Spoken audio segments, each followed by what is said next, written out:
Balik na naman sa pag-coach ng Pilipinas si Chot Reyes while Arakji kontra ang PBA. Tara, kwentuhan!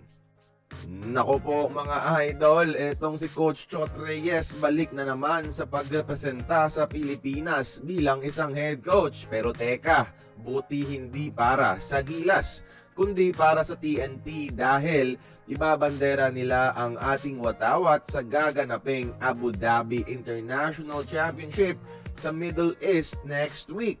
Ang TNT ang Philippine representative ng PBA kalaban ang mga malalakas at bigating kupunan ng mga Arabo sa gitnang silangan. All-Filipino roster ang ipapadala ng TNT na dinagdagan ng kanilang mga bagong kuha na sina Kevin Ferrer at si Tyros Hill.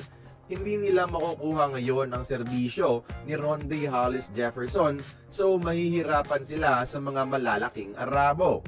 Pero on the good side, mairerepresenta muli ni Jordan Heading ang ating bansa sa isang tournament kahit para sa TNT team lang muna.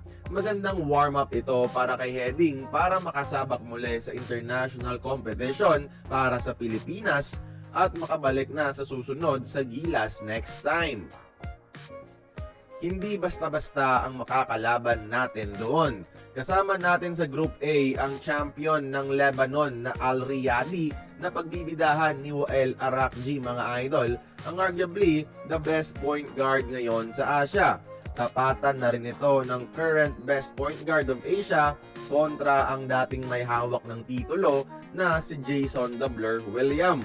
Sino kaya ang mananaig sa dalawa mga idol? Masakit pa rin para kay Coach Chot ang huling beses na nagkaharap sila ni Arakji na nauwi sa isang game winner para sa Lebanon mga idol at heartbreak para kay Clarkson at sa Gilas. Kalaban din natin ang UAE champion team na Al Sharjah na isa sa mga nagpahirap this year sa Strong Group PH mga idol sa Dubai Invitational. Mga malalaki ang mga players nila dito, so baka mahirapan ang mga locals natin. Pero let's see mga idol kung gagana ba ang sistema ni Coach Chot dito. So tingin nyo, magkakampiyon kaya ang TNT Pilipinas dito sa Abu Dhabi Championships at sino sa tingin nyo ang magiging main scorer ng kanilang koponan?